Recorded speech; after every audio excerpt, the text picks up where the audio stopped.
bonsoir. Bonsoir. Vous êtes le président d'honneur de l'IZDD, vous êtes également membre de l'Alliance nationale pour l'alternance démocratique. Vous avez appelé vos militants à observer une journée ville morte demain, jeudi 3 décembre 2020. Le mot d'ordre, c'est quoi? Le mot d'ordre, c'est que chacun reste chez lui, que le boulanger n'exerce pas son activité. Demain, spécialement, le transporteur, le moto-taxi, le commerçant, également nous autres, vous autres journalistes, de rester chez vous pour montrer à la face du monde que vous n'êtes pas d'accord avec ce que M. Alpha Condé fait en termes de vol de vos bulletins de vote, en termes de vol du bien public, en termes d'arrestation des prisonniers, en termes de violence contre les populations, et il faut montrer en termes d'expropriation, de persécution des opérateurs économiques. Ça, c'est exactement ce que nous vous demandons. Restez chez vous et montrez votre mécontentement, et ça va montrer à la face du monde que M. Alpha Condé ne représente plus rien. Nous ne demandons pas d'aller affronter les forces de défense et de sécurité parce qu'ils ont militarisé la ville. Koya, Doubreka et Conakry, nous vous demandons une ville morte. Une ville morte, vos activités ne vont pas mourir à cause de ça. Vous n'allez pas mourir parce que vous n'avez pas fait une journée d'activité. Mais vous allez sauver votre démocratie. Vous allez sauver des prisonniers. Vous allez montrer à la face du monde que nous ne méritons pas ces violences-là. Mais on a l'impression que ces derniers temps, votre appel n'est pas du tout entendu auprès de la population parce qu'on a suivi la dernière journée ville morte que vous avez appelée, même si les activités économiques étaient paralysées par endroits, mais la circulation était presque normale dans la capitale. Vous connaissez ce que vous connaissez comme embouteillage dans Conakry. Je crois que ce jour, la circulation était fluide. Et ce que nous voulons dire, c'est que des objectifs ont été atteints. Nous avons obligé le régime à fermer son siège. Comme le siège de l'UFDG est fermé, nous avons obligé le régime à interdire ces manifestations de résistance et ils ont interdit pratiquement toute activité. Si cette interdiction n'était pas donnée et que la militarisation à outrance que vous avez vue, on allait mettre sur la rue exactement les populations. Parce que la démocratie, c'est le nombre. Nous défions aujourd'hui Alpha Condé et tous ceux qui le soutiennent d'enlever les interdictions. Nous allons faire une journée de marche pacifique, de démonstration comme nous l'avons fait et nous les donnons aussi une journée de faire la même chose et on verra qui commande ce pays. Parce qu'il n'a plus de soutien populaire. Celui qui a le soutien populaire, c'est Mamadou Cellou Dalein Diallo. C'est pas Alpha Condé qui n'est qu'un ancien président installé à Sékou-Touria parce qu'il a fait ses 10 ans et il a été battu. Pendant ce temps, beaucoup de vos cadres sont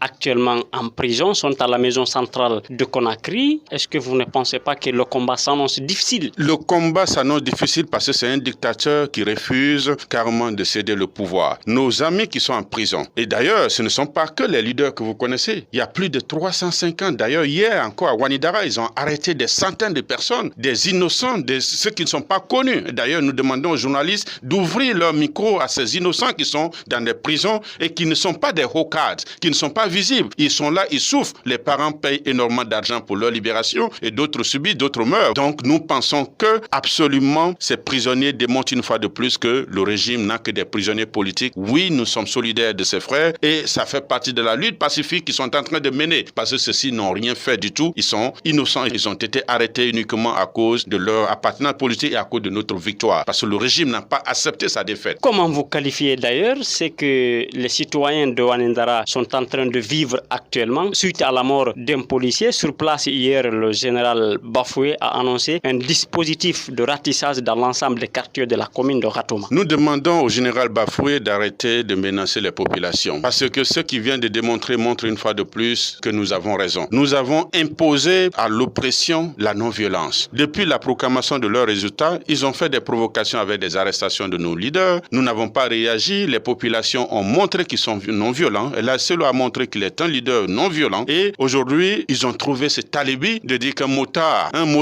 est venu tirer sur des policiers armés au moment où nous avons l'armée dans la rue, la police dans la rue, la gendarmerie dans la rue. Comment pensez-vous qu'un motard peut venir tirer sur des policiers comme ça et qu'on est incapable de les arrêter, qu'on est incapable de les rechercher? Ça veut dire carrément que ce régime-là, c'est un montage qu'ils font. Parce que s'ils veulent nous dire qu'à Conakry, il y a des terroristes et que l'armée qui est déployée, qui a été réquisitionnée officiellement, la gendarmerie et la police ne sont pas capables de les identifier, ça veut dire que nous sommes en insécurité à cause d'eux. Ça veut dire qu'ils ne font pas leur travail. Alors, ce ne sont que les populations qui sont chez eux, qui dorment tranquillement, qui suivent leurs activités, qui peuvent tuer, et non les terroristes. Alors, plutôt de nous trouver les terroristes qui sont à Conakry, au lieu d'aller attaquer les paisibles populations de Ratouma. Et ça rentre dans la philosophie de dire que là, Cellou n'est soutenu que par sa communauté. Ce n'est pas le cas. Nous demandons aux autres communautés de la ville de Conakry et ailleurs de se lever. Parce que si nous laissons aujourd'hui cette focalisation sur la communauté Peul uniquement, alors c'est dangereux pour notre pays et ça sera dangereux pour tout le monde. Après eux, ça sera nous tous. Parce que le dictateur ne s'arrête pas à une seule communauté. communauté ne s'arrête pas à Mamadou Cellou Dalein, c'est nous tous qui sommes menacés. Après la journée ville morte qui est prévue demain, quelle va être la suite du combat au niveau de l'IFDG et au niveau de l'ANAD? Nous avons des activités prévues la semaine prochaine d'envergure parce que nous avons suivi hier, vous tous, cette commission d'investiture que M. Diané, qui est en même temps qui est le ministre du ciel et de la terre et des eaux, parce qu'il est en même temps le ministre chargé des affaires présidentielles qui nomme tout le monde à la fonction publique, mais aussi le ministre de l'armée qui choisit qui il veut. C'est un ancien leader du RPG. De toute façon, Alpha Condé n'était pas en Guinée. Et donc, depuis qu'il est à cette position, il n'a mis que dans l'armée les militants du RPG. Voilà ce qu'il a présenté comme plan d'investiture. Alors, à ce plan-là, nous aussi, nous devons faire notre plan d'investiture. Et donc, nous demandons aux populations de se préparer. Et chacun va faire son investiture. Et c'est important que les populations montrent à cette commission d'investiture que celui-là que vous voulez investir n'est pas celui qui devrait être investi, que celui qui doit être investi s'appelle Mamadou Cellou Dalein Diallo. À la population de voir qu'ensemble qu'on fasse notre investiture ce jour. Nous demandons au FNDC, nous demandons aux autres organisations, aux coordinations de s'associer à l'ANAD et à l'UFDG pour qu'ensemble qu'on prépare des activités d'envergure pour aussi faire notre investiture à notre manière. Est-ce qu'on peut avoir une idée sur ces activités d'envergure nationale qui sont prévues? Vous avez vu qu'ils ont publié hier leurs activités. Vous savez tous que les manifestations sont interdites sur le territoire national. Et mais voilà qu'on vient de nous démontrer avec